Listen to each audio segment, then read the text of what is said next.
그래서 오늘 의지 않게 여러분도 IQ 테스트를 하는 시간을 거쳐가지고 산토끼의 반대말은 뭐라고 생각해? 죽은 토끼. 어? 죽은 토끼? 죽은 토끼. 또? 들토끼? 무슨 토끼? 들토끼? 들토끼? 바다토끼 아니에요? 어? 바다토끼?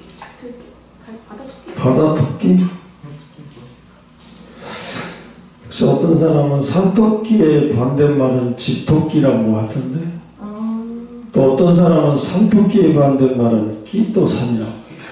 판토끼. 그런데 물고기의 반대말은 또 뭐냐고 물어보니까, 여러분 물고기의 반대말이 뭐라고 생각해요? 불고기? 육지동물 아니에요? 제대로 말하는 사람이 없네. 땅고기라고 말해요. 물고기 반대말은 땅고기 아니? 근데 사실은 물고기의 반대말은 불고기고, 산토끼의 반대말은 죽은 토끼가 맞죠. 산토끼가 뭐 반대말은 죽은 토끼. 왜 이런 얘기를 하냐면, 오늘 제목이 평안하다, 안전하다. 사실은 지금 사람들이 이번 주도 연휴가 있었는데, 기본적으로 연휴가 있으면 사람들은 한 3박 4일 같은 연휴다 그러면 회사에 다니는 사람 같은 경우 연차를 써요.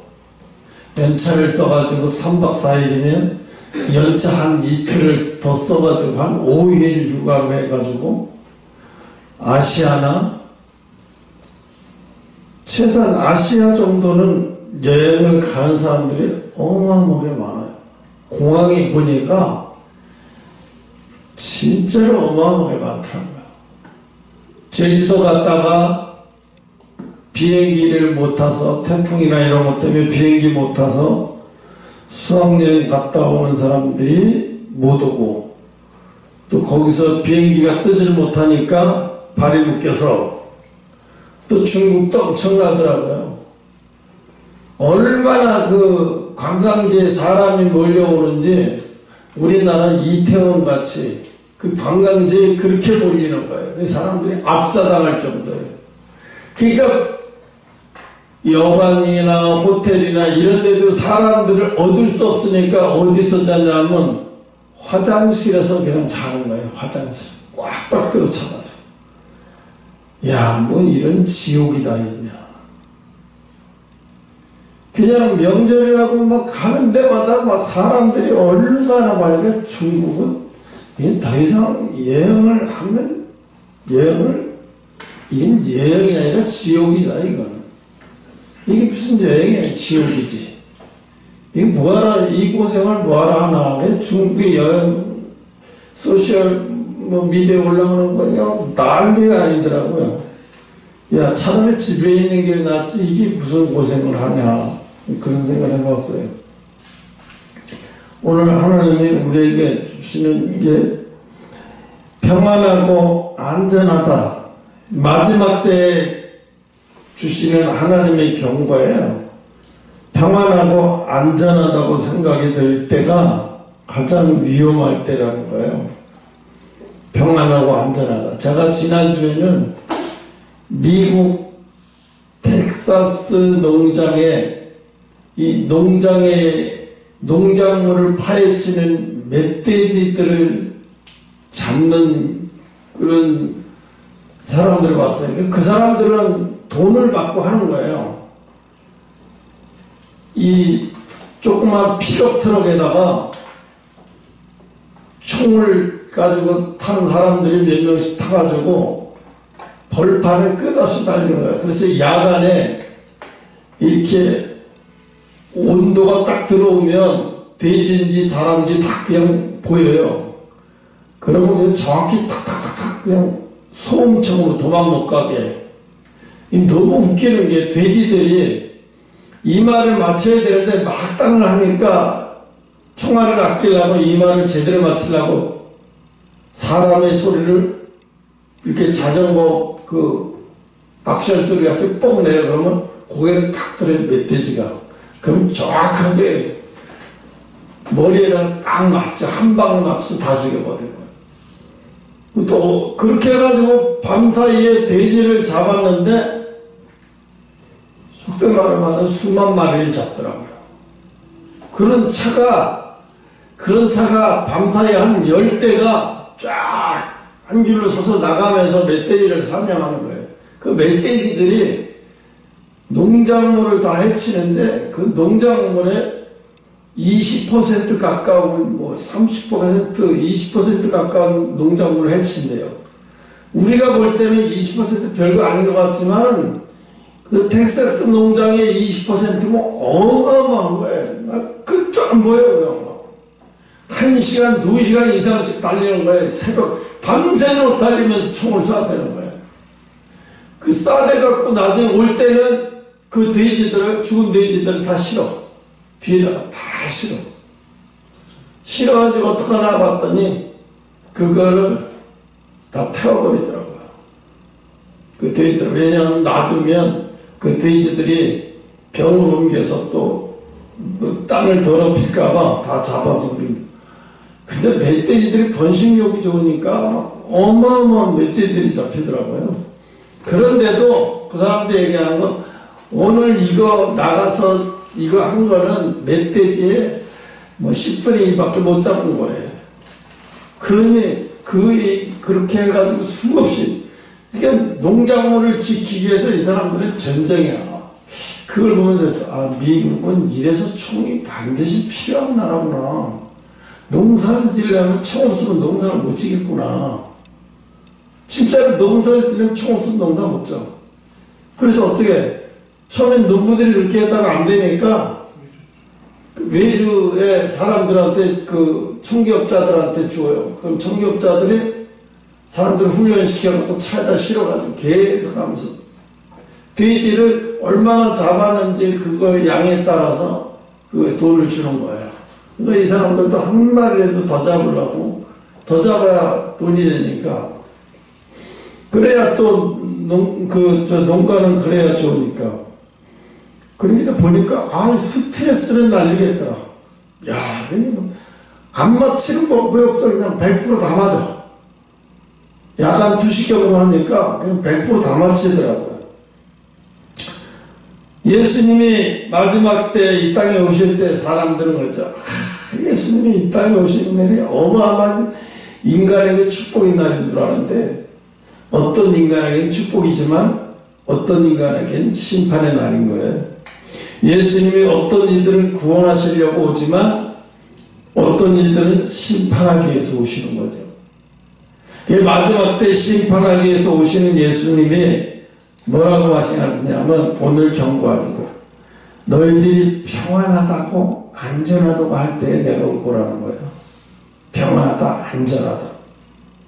사람들이 지금 우리나라가 세계에서 제일 안전한, 어린아이도 그렇고 세계에서 제일 안전한 나라로 평가받아요.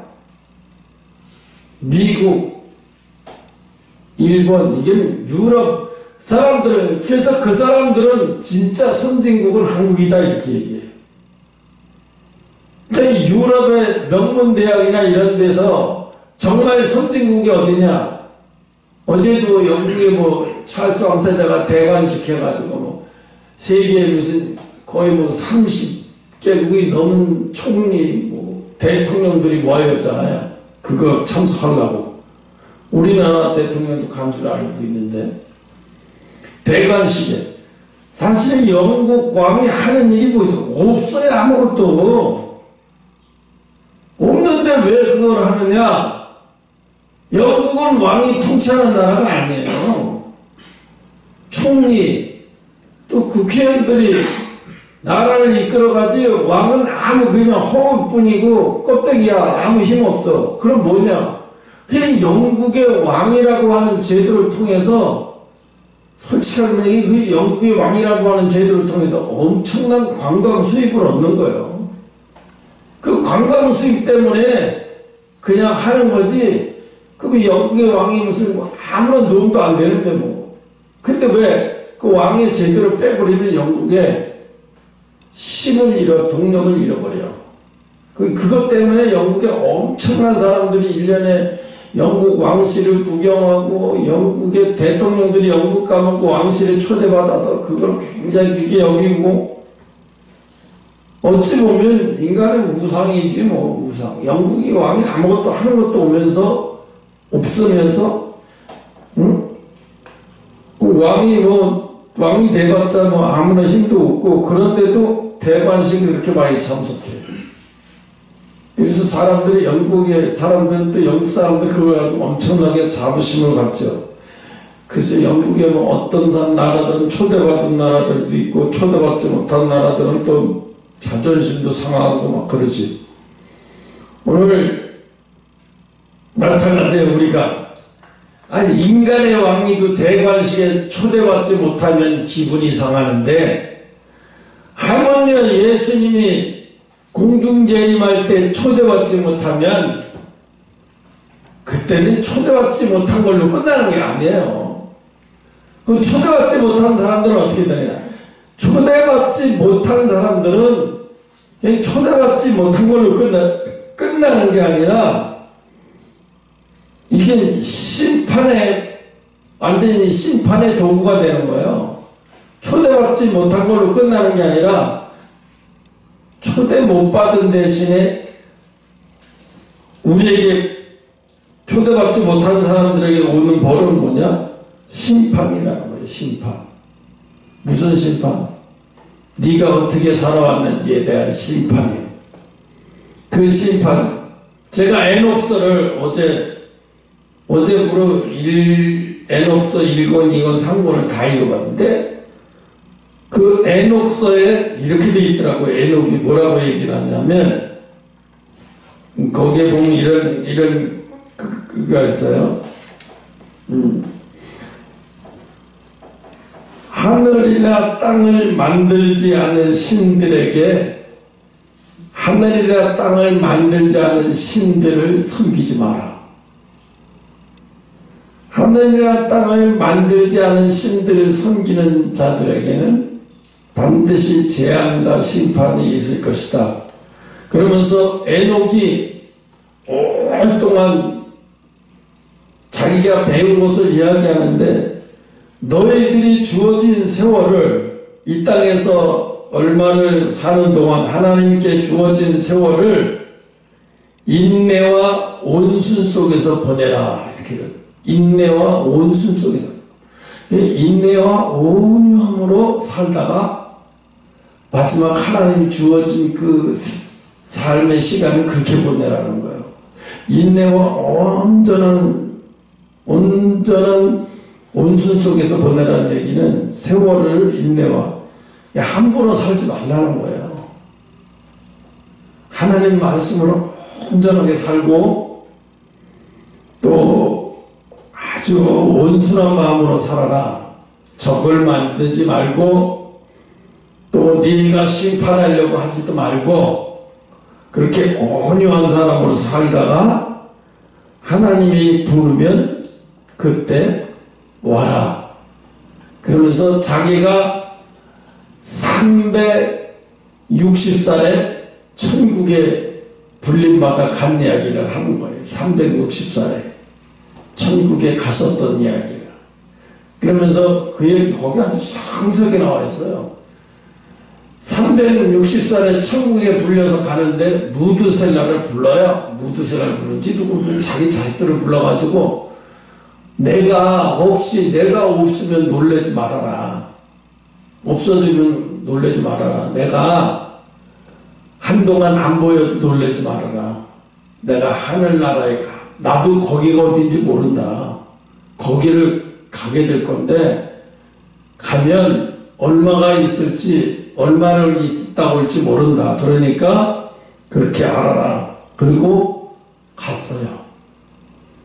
근데 에녹이 하늘나라에 가서 있는 시간이 40일이에요. 40일 동안.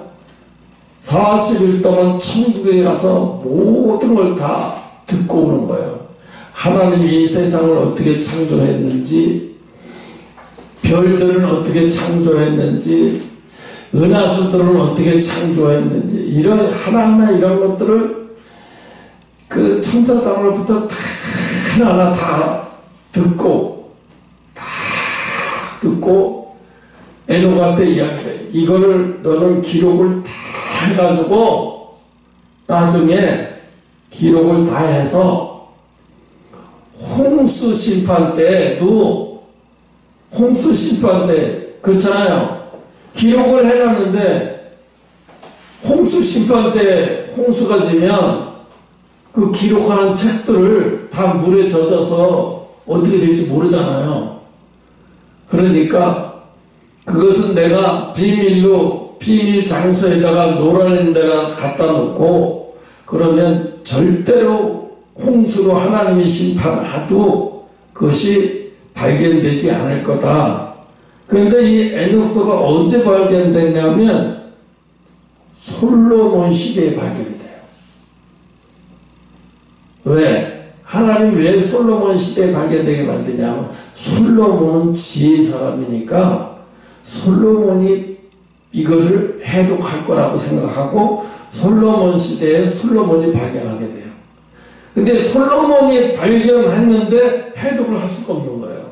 무슨 내용인지 도대체 모르겠는 거예요, 그 시를. 그러니까 하나님 앞에 아뢰는 거예요. 하나님, 내가 이게 발견을 했는데 이 내용이 무슨 내용인지 도대체 알 수가 없습니다. 하나님, 사람들이 나를 지혜의 왕으로 여기고 있는데 최소한 내가 이게 무슨 내용이라도 알아야 되지 않습니까? 그래서 금식을 하면서 솔로몬이 기도를 해요. 이거를 제가 해독할 수 있는 은혜를 허락해달라고. 근데 이제 하나님이 은혜를 허락해요.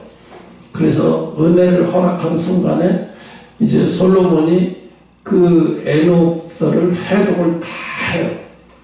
해독을 다 해가지고 나중에는 이게 발견이, 성경이 먼저 발견이 돼요.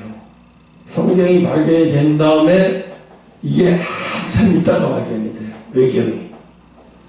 그러니까 외경이 한참 있다 발견이 되니까 사람들은 성경이 발견이 된 다음에 외경이 한참 있다 발견이 돼서 이거를 성경에 포함을 안 시켜요. 근데 전 세계 기독교가 세 가지가 있어요. 뭐냐면 가톨릭, 그 다음에 뭐라고 정교회, 그 다음에 개신교. 근데 정교회만이 이 에녹서를, 외경을 하나님 말씀으로 인정해요.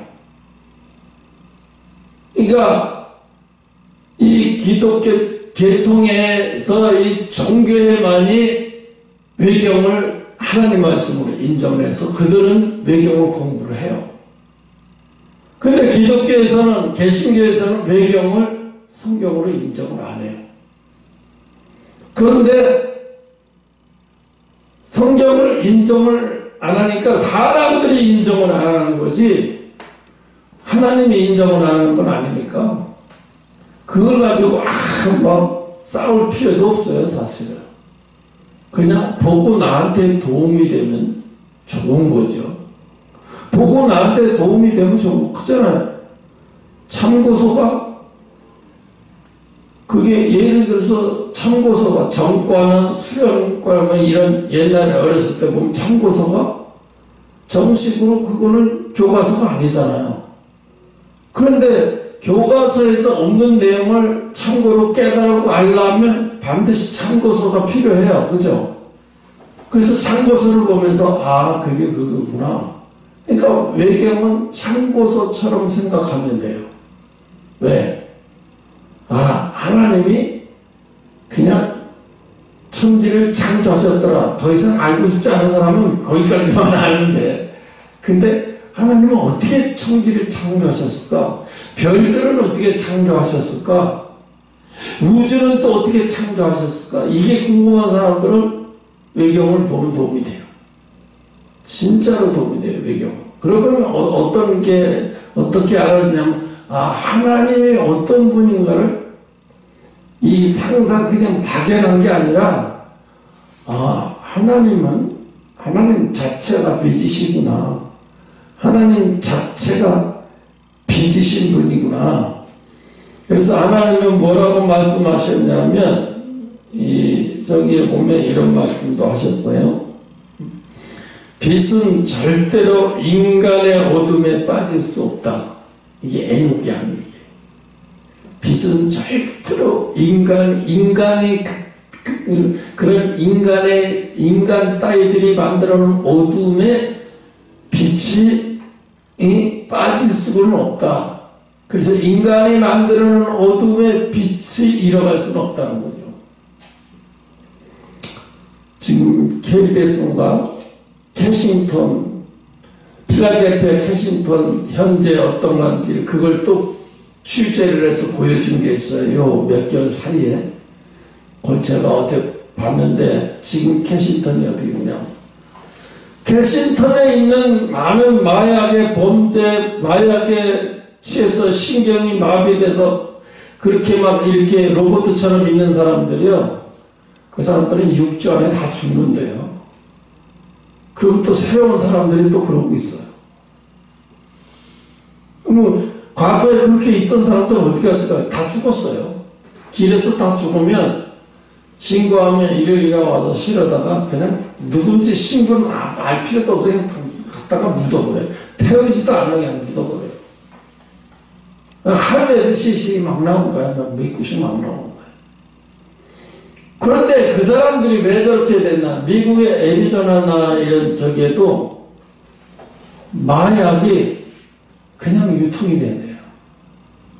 그래서 마약이 첨가된 음료, 마약이 첨가된 빵, 마약이 첨가된 제과 이런 것들이 막 팔려나가는 거예요. 그러니까 아무것도 모르는 사람들은 마약으로 음료수 먹으니까 어떻게 해요? 피로했다가 피로가 가시는 것 같거든요. 이게 계속 그걸 마시게 되는 거예요. 왜? 그 애리조나나 그런 데서는 그런 걸 허락했어요. 마약을 마약에 그것을 대마초를 포함을 시켰어요. 대마초를 몇 그램 이상 넣어도 괜찮다고 그것을 허용했어요. 식품에다. 그렇기 때문에 식품에다가 마약을 막 넣은 거예요. 대마초를 넣은 거란 말이에요. 우리나라 사람이 거기를 여행을 가요. 갔다가 그 내용을 자세히 읽어보지 않고 그냥 아무거나 막 모시고 막 아무거나 막 먹었다. 근데 이상하게 막 뭐가 땡겨. 자꾸 먹고 싶은 거야 저거. 그럼 그래 아침에 이렇게 겉돌아내 피곤하지도 않고 막 마시는 거예요. 왜? 관광상품으로 팔거든요. 그렇게 해서. 그럼 막 일부러 그렇게 해서 오는 사람들은 엄청나게 많아요. 유럽에 많은 나라들. 왜? 그럼 특히 우리나라 사람들이 갔다가 뭣도 모르고 그게 어떤 상품인지도 모르고 그냥 막 먹고 나중에 한국에 왔다가 결국은 뭐냐면 마약의 중독의 시작이 거기서부터 그렇게 되는 거예요. 캐싱턴에 있는 사람들도요, 처음부터 페타민을 먹은 게 아니라, 처음에는 마약부터 시작했대. 대마초부터 시작했대요. 그래서 지금 캐나다도 대마초 일반 판매 허용했어요. 이 캐나다, 호주, 몇 개 나라, 꽤 많은 나라에서 선진국이라고 하는 나라들에서 이 대마초를 일반 식품으로 허용했어요. 마음 놓고 피우고 막 이래도. 그러니까 어린아이한테만 안 팔면 된다 그러는데 14세, 15세 된 애들 얼마든지 걔네들도 구해서 막 팔어. 막 먹어. 이제 그게 중독되다 보면 나중에 그거보다 더 센 거를 하고 싶어져서 그 다음에 마약으로 가는 거예요. 단계가. 마지막에 이제 마약에 중독된 사람들이 돈이 없고 싼 마약을 찾는 게 바로 펜타닐이거든요. 가장 적게 돈을 강력한 느낄 수 있는 게 펜타닐이니까 제일 싸고, 그게 마지막에 오는 게 그걸로 가는 거예요, 맛이 다. 그러니까 한국 사람들 그거 많이 걸린대요. 자기도 모르게 거기서 여행 가서 라스베가스니 이런 주변에 애리조나까지 가서 막 여행 가서 막 이런 거 하다가 한국에 왔는데 뭔가 자기가 이상하게 뭘 먹어도 정신을 못 차리고 그래서 이 자기가 그때서 마약에 중독됐다는 걸 아는 거예요. 그때 치료가 들어가야 되는데 걸릴까봐 치료 안 해요. 그럼 버티다가 어떻게 해요? 마약을 사용해요. 그게 결국은 아시아에서는 태국이 완전히 그냥 노골적으로 다 음료수에다가 뭐 이런 거 길거리에서 막 음료수 같은 거 팔아고 싸게 막 주는 거예요. 그러니까 사람들이 젊은 애들이 호기심에 마약에 섞여서 음료수래. 기분 좋으려고 먹고 놀러 가는 김에 이따가 저녁에 나이트에서 놀자 먹으니까 술도 안 먹었는데 막 기분이 해라랑하게 붕 뜬 것 같고 막 좋고 그렇거든요. 다 망가지는 거예요 지금. 아시아나 태국으로 여행 엄청나게 많이 가잖아요 사람들. 다 망가지는 거예요 그렇게. 세상이 점점 다 망가져가고 영혼이 망가져가고 있어요. 거기 보면 그런 얘기도 있더라고요. 에녹이 한 말 중에서 혼이 없으면 육체가 죄를 범하지 못한다. 혼이 없으면 육체가 죄를 범하지 못한다. 이는 영이 없으면 혼이 구원받지 못하는 것과 같으니라. 그런 얘기를 하더라고요. 혼이 구원받지 못하는 것과 같다. 너희는 너희 안에 있는 하늘나라, 너희 안에 있는 하늘나라를 사막으로 만들지 말라. 사막으로 만들지 말라. 그러면서 우리가 그러잖아요. 에녹은 어떻게 들림 받았을까? 근데 에녹은 이미 태어날 때부터 이미 하늘나라의 모든 비밀을 그에게 하나님이 다 알려주려고 이미 작정을 하셨던 거예요. 처음부터. 인간이 믿음이 좋고 의로워서 인간은 다 똑같아요. 의로운 자가 없어요. 하나도 없어요. 그냥 하나님이 에녹을 택했기 때문이지 에녹이 남보다 더 의롭고 더 그런 거 없어요. 그냥 하나님이 선택했다는 거예요. 그래서 우리는 항상 에녹이 하는 말이 온유한 마음을 가지라는 얘기가 왜냐하면 내가 잘났다는 생각을 절대 하지 말라는 거예요. 내가 잘났다는 생각을 절대 하지 말라. 이 온유한 마음으로 살라는 거죠. 이 세상을 온유한 마음으로 살라.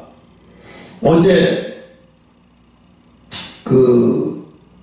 누구죠? 무슨 동진 장로? 임동진 장로. 어제 돌아가셨는데 장사 지냈는데 이분이 재산이 몇 조라는 얘기가 나와요. 재산이 몇 조래요. 재산이. 그렇게 어마어마하대요. 근데 그 재산을 가족들에게 안 주고 다 사회 어린 고아들 복지에 다 사용하게 해달라고 유언을 남기고 변호사한테 이렇게 해서 유언을 남기고 죽기 전에 이미 자기가 죽을 것을 예감해갖고 뇌졸중을 통해서 막 이미 자기 암 좋은 병이 왔기 때문에 이거 알고 그 재산을 전부 다 사용해놨다고 하더라고요. 그래서 이분은 죽을 때도 멋있게 죽는구나. 죽을 때도 어쩜 멋있게 죽네. 갑자기 돌아가신지도 모르는데 갑자기 돌아가셔서 이렇게 인터넷에 보니까 재산이 많았다는 걸 알았지만 그렇게 많은 줄 몰랐는데 그렇게 많은 재산을 고아들과 과부를 위해서 다 사용하라고 그렇게 유언을 남기고 사회에 기부를 했다고 하더라고요. 그러면서 자식들도 다 동의하고 어느 한 자식도 거기에 시비를 걸거나 거기에 자기 것을 찾겠다고 하지 않기로 다 사인을 하고 그래서 다 사회로 환원을 했다고 하더라고요. 이게 어마어마한 돈이죠. 몇 조라고 할 때는 상상하지 못하는 돈이죠. 이분도 이런 엄청난 상상하지 못하는 돈을 모으면서 얼마나 절약하면서 모으면서 살았겠어요. 그런데 그 절약하면서 모으면서 살면서 그 돈을 뭘 죽을 때 가져가기 위해서 그렇게 절약하면서 모으면서 살았겠어요? 아니죠. 자기의 뜻 있는 곳에 자기가 생각한 곳에 쓰려고 마지막 때 자기가 떠나면서 그런 곳에 쏟아가고 간절히 부탁하면서 세상을 떠났다고 하더라고요. 그래서 참 어떤 목사 어떤 훌륭한 목사다. 이거 쉽지 않은데 돈 있으면 교회가 어마어마한 재산을 어마어마한 부동산을 사서 막 거기다가 뭐 차려놓고 막 가진 교회에 가진 프로그램을 다 만들고 막 그래서 성도들 끌어모으려고 그런 것에 다 사용하고 그러잖아요. 근데 이거는 그런 거에 전혀 관심 없고 오직 고아 가부를 쓰기 위해서 아주 사는 동안에 자기도 정말 좋은 차 타고 다닐 수도 있는데도 불구하고 검소하게 살면서 이렇게 엄청난 것을 다 사회에 그렇게 환원하면서 가서 이 사람 에녹이 보면 이 사람을 갖다 그러겠다. 이동진 목사요, 임동진 목사요. 당신은 이 땅에서 참으로 온실 속에 살다 오셨구나. 이런 말을 하지 않을까 그런 생각이 들어요. 하나님이 오늘 보면 뭐라고 말씀하시면 형제들아 때와 시기에 관하여서는 따로 쓸 게 더 이상 따로 쓸 게 없다는 거예요. 주의 날이 밤에 도적같이 이르는 것은 너희가 수없이 또 많이 했기 때문에 알 거라. 근데 중요한 것은 평안하고 안전하다고 생각하는 사람들한테는 위기다라는 거예요. 그래서 저는 그렇게 생각해 봤어요. 이걸 설교로 이 대목을 설교로 생각하기 위한 것은요, 내가 은혜 받지 않고는 절대 설교 제목을 정하지 않아요. 나의 신조거든요, 이게. 내가 은혜 받지 않으면 절대로 그걸 제목으로 절대로 설교하지 않아요. 그래서 은혜가 오는 문구를 찾거나 아니면 은혜 받은 묵상을 해요.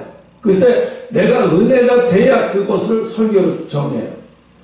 근데 이 문구에서 어떤 것이 나에게 은혜가 됐냐면 3절의 문구예요. 평안하다, 안전하다. 제가 어제 생각해 봤어요. 비는 엄청나게 오더라고요. 금요일날도 비는 엄청나게 왔죠. 비는 금요일날도 엄청나게 오고 그 편의점 갔다 오는데도 막 우산을 썼는데도 옷이 다 젖을 정도로 비가 오죠. 엄청나게 오고 또 1층이라서 습기가 장난 아니에요. 습기가 얼마나 습기가 차는지 그래서 가습기를 틀어놨어요. 얼마나 습기가 많은지 가습기를 계속 트는데도 이게 정말 미칠 것 같아요. 뭐랄까 습도가 많으니까 막 사람이 막 찝찝하면서 몸이 가볍지도 않고 막 뭉그러 늘어지는 것 같은 느낌이 들면서 그래서 내가 이런 마음이 드는 거예요. 이런 속에서는 평안하다, 안전하다는 생각이 들 수가 없지. 이 환경에서 무슨 평안하다, 안전하다는 생각이 들 수 있겠나. 그래, 맞다. 이 말씀이 지금 나한테 딱 맞네. 평안하다, 안전하다. 이런 말이 내게 지금 이 상황에서 나에게 나올래야 나올 수도 없고, 내 미래를 봐도 내가 아무것도 정해진 게 없어. 보면 이 TV에서 하는 말에 60세 넘어가면 뭐 어쩌고 저쩌고 무엇을 장난고 60대 보험을 어떻게 들고 뭐 어떻게 해라고 뭐 65세 되면 뭐 어쩌고 저쩌고 하면서 나이가 들면 사람이 돈이 없어지면서 가난해지면서 지금 65세 이상 된 사람들 중에서 60%가 일자리를 갖고 싶어하고 뭐 이런 얘기 막 다 나와요. 그래서 60대 넘어가면 사람이 이게 늙은 게 아름다운 게 아니라 늙으면 그러니까 돈이 없어서 추해지고 뭐 별걸 내용이 다 나와요. 보니까 나는 거기에 비교하니까 하나부터 10가지가 다 걸려. 안 걸리는 게 없어. 뭐 하나 미래에 준비되어 있는 게 아무것도 없어. 아무것도 준비되어 있는 거 하나도 없어. 아, 그래 나는 아무것도 준비되어 있는 게 없네. 65세 돼도 국가에서 얼마나 줄지 노령연금을 얼마나 줄지 모르겠는데 아무것도 없네. 그래 삶을 얼마나 사냐. 근데 사람들이 보면은요 요즘 목사님들이 많이 돌아가시네요. 제가 아까 김갑주한테 그런 얘기.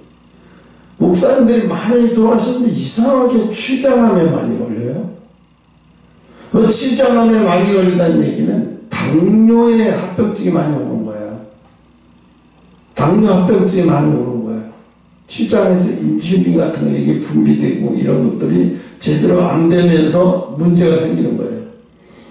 그러면서 이제 혈관병이 걸리면서 뇌절 피가 돌지 못하니까 뇌절증이 오면서 그 뇌절증에서 한 번 쓰러지고 두 번째 쓰러지면 죽어요. 대개 목사님들이 뇌절증으로 죽더라고요. 취장암에 암 때문에 죽는 게 아니에요. 암은 방사선 치료하고 해서 낫는데 좋아지는데 갑자기 뇌절증으로 죽어요.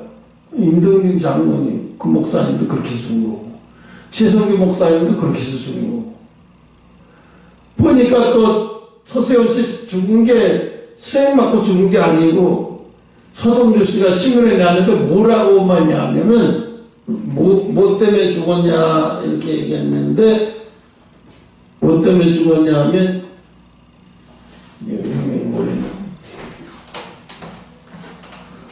크로포폴 포코폴인가 크로포폴 하얀 주사 그거 맞다 죽었대요. 그 왜요? 너무 힘들 때 맞으려고 하거든요. 몸이 완전히 갈 때까지 간 거야 맛이. 너무 피곤하고 그러니까 편히 쉬고 싶으니까 그거 맞고 잠들려고. 그렇게 해서 힘들 때 와서 그거 맞고 잠이 들고 그랬나 봐요. 그러니까 이제 그게 한두 번 맞은 게 아니에요. 한 번 맞았다고 해서 그 죽지 않거든요. 한 번 맞아서 죽지 않아요. 중독돼서 더 이상의 몸에 이제 그게 소용이 없을 정도 되면 그게 맞으면 이제 더 이상의 아무런 효과 반응이 일어나지 않고 부작용이 일어나요. 그러면서 쇼크 상태로 가는 거지. 그러면서 심장이 멎으면서 그렇게 죽은 거지. 그러니까 이미 거기에 중독돼 있고 몸도 완전히 망가졌던 거예요. 이미 망가질 만큼 망가졌던 거지.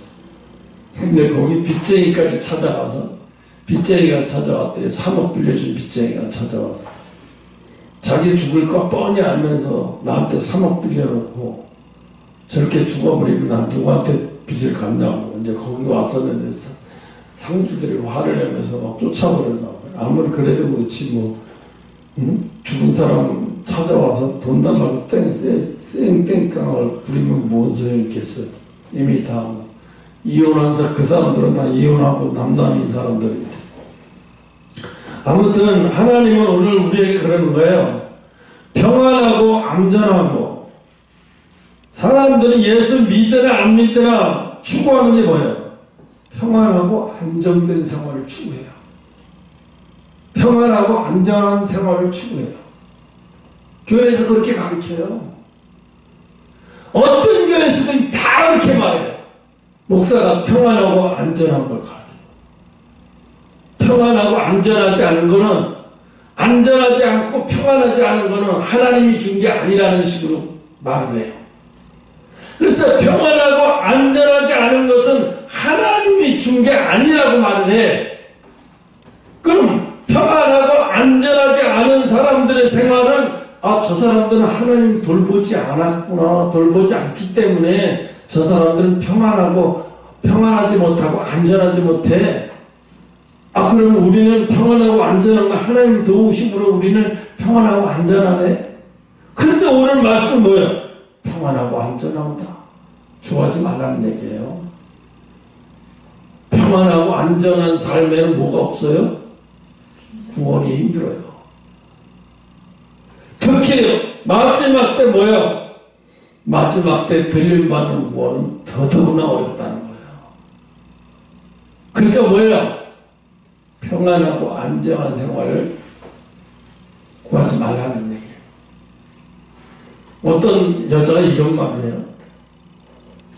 너무 사랑이 좋아서 결혼을 했는데 아이를 임신해서 내가 사랑하는 사람의 아이를 임신하게 돼서 너무 행복했는데 그 아이가 태어났을 땐 더더군다나 행복했대.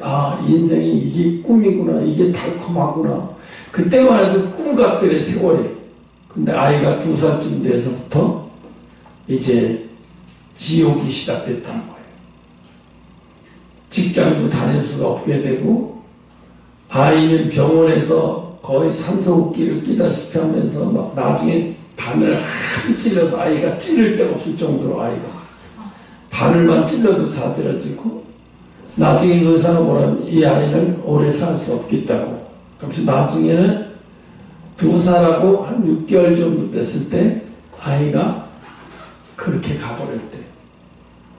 부부 사이가 극도로 나빠졌대, 그 아이 때문에. 너무너무 이제 왜? 직장도 자기 커리어 직장도 그만두게 됐고, 아이 때문에 아이만 돌보다가 나중에 자기도 지쳐버린 거예요. 지쳐버리고, 부부간의 사이도 완전히 남이 돼버리고, 완전히 사이는 사이대로 나빠지고, 아이는 아이대로 죽고 나니까 뭐냐면 이제 남편은 남편대로, 처갓집은 처갓집대로 네 유전자 때문에 네가 그런 거지 우리는 죄 없어. 응? 네가 시집을 잘못 간 거야. 또 남편 쪽에서 밭이 나빠서 그런 거지 뭔 소리냐, 이렇게 하고 싸움이 벌어진 거야. 그 여자가 자기 몸을 학대하면서 몇 번 자살까지 하고 우울증을, 그러면서 자기 인생을 어떻게 살아야 되느냐, 내가 이 인생을 어떻게 살아야 할지, 어떻게 사는 것이 제대로 살지, 내가 여기서 어떻게 빠져나와야 할지 방법도 모르겠고, 헤어나올 수 있는 방법도 모르겠고, 이제는 사람 만나는 것도 두렵고, 남녀간에 만나는 건 더더구나 싫고, 그러니까 사람이 완전히 망가지고, 그게 자기가 2년 동안 잠깐 행복했던 것 뿐이지 돌아가 보면 그게 늪이었다는 거예요. 그래서 다른 게 지옥이 아니다. 나는 지금 지옥에 빠져 있습니다. 나를 살려다가. 근데 사람들은 그렇게 생각해요. 저 사람들 그런 뭐 죄가 있으니까 그런 벌을 받지. 근데 죄가 있어서 그런 벌을 받는 게 아니에요. 원래 인생은 공평하지가 않아요. 우리가 그러잖아요. 인생은 공평한 것 같지. 근데 공평하지가 않아요. 인생은 공평하지가 않아요. 근데 사람들은 인생은 공평한데 왜 나야? 그 암에 걸린 사람들 제일 먼저 하는 얘기가 뭐죠? 왜 나야 하필이면? 불치병 걸린 사람들 제일 먼저 하는 얘기가 왜 나야 하필이면? 자기 아이가 무슨 암에 걸리거나, 요번엔 그래요. 학교 앞에서 그 1톤짜리가 막 댕댕 굴러서 지나가다 아이를 쳤단 말이에요. 하필이면 왜 그 아이가, 왜 우리 아이가 하필이면 그 불법 작업을 하는데 왜 우리 아이가 하필이면 그 사고를 당? 근데 그 사고 당한 부모가 뭐라고 했냐면, 우리 아이는 이미 죽고 없지만 똑같은 사고를 2번 다시는 같은 사고를 만들면 안 되지 않냐. 그러니까 이 법을 고치게 해달라. 나 우리 아이 살려달라는 게 아니라 우리 아이 같은 아이들이 또 어디에서든 또 죽어가게 만들지 말라고. 그래서 학교 앞에서 문 공사를 하든지 뭘 하든지 철저하게 해야지. 그래서 우리 아이 같이 죽음에 이르는 아이가 없도록 해야 된다. 맞아요. 맞는데 인간이 아무리 안전하게 한다고 해서 죽을 아이가 안 죽진 않아요. 무슨 얘기인지 알죠? 인간은 아무리 미국 봐요. 선진국이에요. 세계에서 제일 강대국인데 미국의 어린이들은 사고로 안 죽어요? 더 많이 죽어요. 더 많이요. 사고로 더 많이 죽어요. 미국이라는 나라는요. 아이 납치되고요. 납치되면 미국은 못 찾아요. 그럼 어떻게 해? 납치돼서 인신매매로 팔아버려요. 멕시코 같은 데는 농장에 팔아버려요. 농장에 팔아버리잖아요. 그럼 농장에서 그 아이들을 그때까지 학교도 안 보내고요. 그 농장이 어마어마 크니까요. 농장에 갇혀있으면 못 나와요. 그럼 농장에서 평생 농장에서 일하다 보면 애가 쇠뇌 당해가지고 나중에 나가니까 못 나가요. 그러니까 이런 게 어마어마한 거예요. 미국은 한 해에 납치당하는 아이들이 너무 많으니까. 그러니까 우리나라가 새벽 1시에 막 이렇게 돌아다니고 어린아이들이 자기네끼리 학교로 왔다 갔다 하는 거 보면 놀랄 정도죠. 미국에 이러면 캐나다나 이런 데는 상상할 수도 없는 얘기죠. 호주도 이런 건 상상할 수도 없는 얘기죠. 우리나라만 가능하죠. 근데 사실은 그래. 하나님이 죽어야 할 사람은요, 인간이 아무리 잘해도 못 막아요. 어쩔 수 없어요. 그러니까 우리는 그래. 어떤 사람이 어떤 슬픔에 사로잡혀서 어떤 일이 벌어질지 아무도 몰라요. 그러니까 어떻게 해요? 하나님은 범사에 감사하면서 살아가는 거예요. 범사에 감사하면서. 또 남에게 악한 마음 품고 살지 말아라는 거예요. 좋은 마음을 항상 품고 살아가는 거예요. 응? 너희가 3년은 너희가 평안하고 안전하다. 그때 잉태된 여자아이 해산의 고통처럼 갑자기 그렇잖아. 해산이라는 게 갑자기 찾아오잖아요. 예고가 있어요? 없죠? 갑자기 찾아와요. 산모도 몰라요. 이거 자기 해산의 고통이 언제 온다는 건 산모 자체도 모르는 거예요. 이럴 듯이 이렇게 어느 날 갑자기 뭐가 찾아오고 멸망이 찾아오면 호리온이.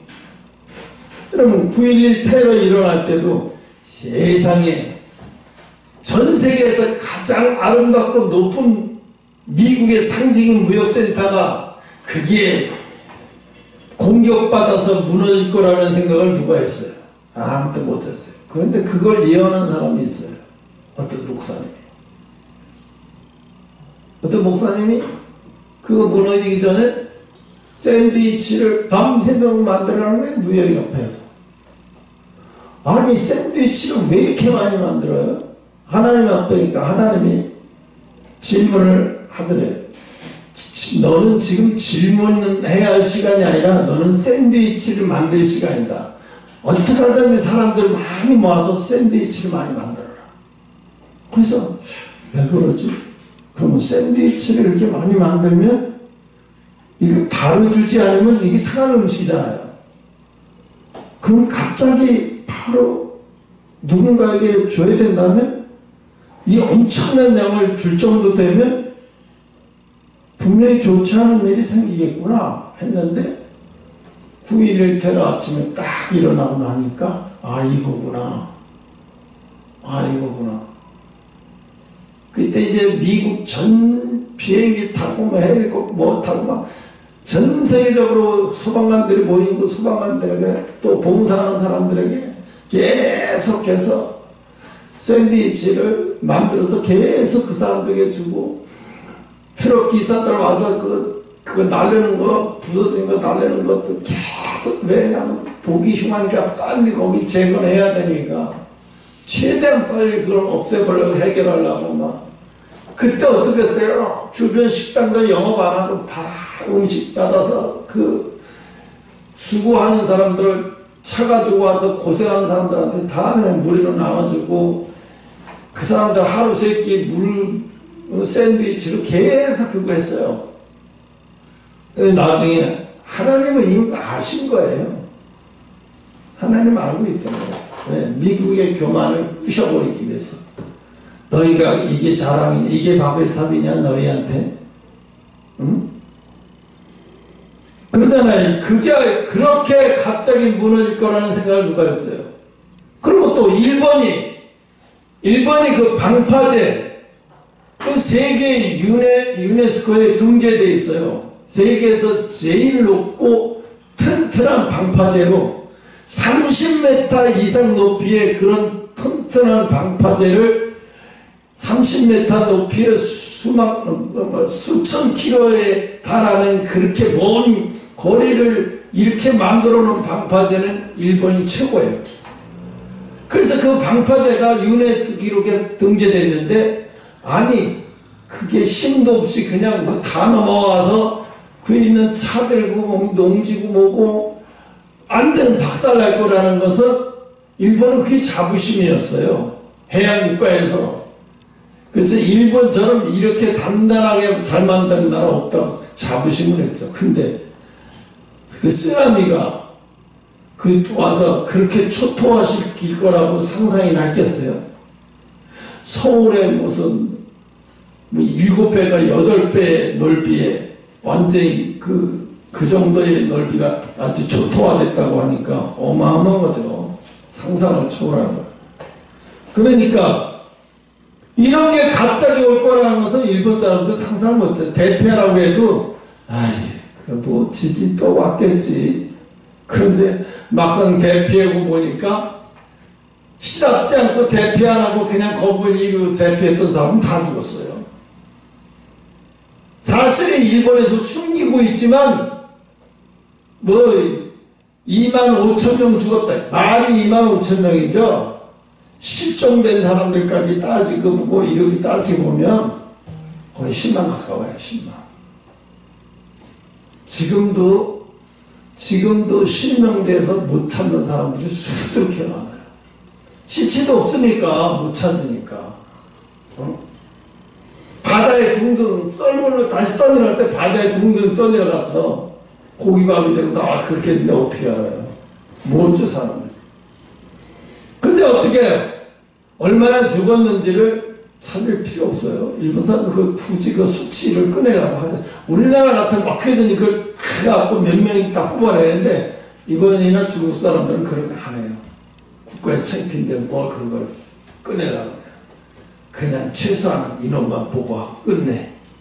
그러니까 일본에서 25,000명 뭐 사상자다 그럼 그거 안 믿어요. 미국이나 뭐 유명한 나라들은 벌써 일본이 어떤 나라라는 걸 알기 때문에 그거 안 믿는 거예요. 그러니까 하나같이 사고가 봐요. 지금 미국에서는 또 뭐라고 그러냐면 지진학자들이 뭐라고 해요. 100년에 한 번씩 1000년에 한 번씩 화산이 일어나는데 바로 백두산이 그 1000년째가 바로 지금이더라고요.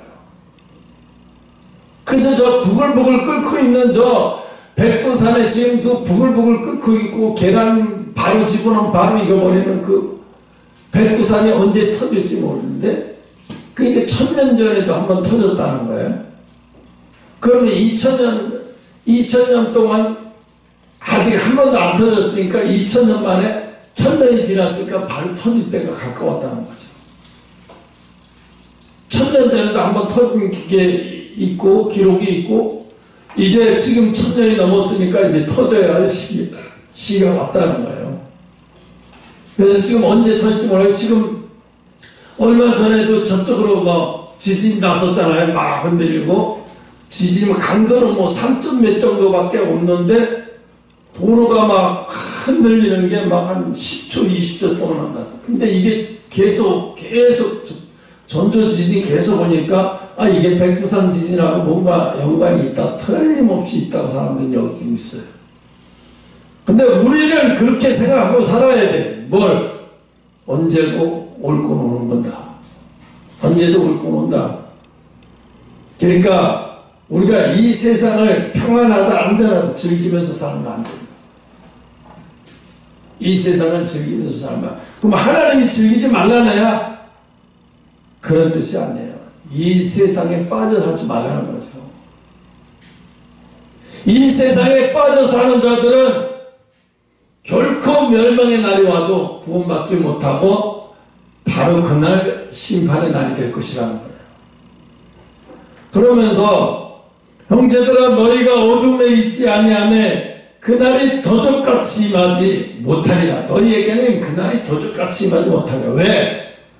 너희에게 그날은 너희에게 도적같이 임한 날이 아니야. 너희가 그날은 축복의 날이 되는 거예요. 축복의 시간이 되는 거예요. 어떻게? 공중으로 재림을 받든지 아니면 내가 하나님 앞에 보호를 받든지 둘 중 안에 하나예요. 마지막 사명이 있어서 재림 받지 않고 공중휴고 받지 않고 이 땅에 남는 사람들이 있을 수는 있어요. 사명이 받아서 사는 자들은요. 그러나 하나님이 그들에게는요 하나님 보호하심이 있죠.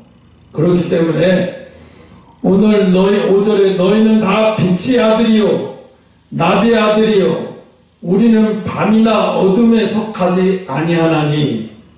어둠에 있지 말라는 거예요. 어둠은 뭐예요? 이 세상의 문화 속이 어두운 거예요. 이 세상의 문화에 빠져 있지 말라. 이 세상의 문화에 속해서 살지만 빠져 있거나 젖어 있어 살지는 말라는 거예요. 항상 하나님을 주시하고 항상 하나님의 시선에 여러분의 시선이 가 있어야 돼요. 하나님은 나에게 무엇을 원하는지, 항상 나에게 하나님 무엇을 말하는지, 항상 나에게 하나님 무엇을 얘기하시는지를 항상 시선을 하나님께 두라는 거예요. 세상에 속해 있는 사람들은 시선이 다 어디가 있어요? 세상에 속해 있어요. 그런데 하나님의 사람들의 시선이 어디?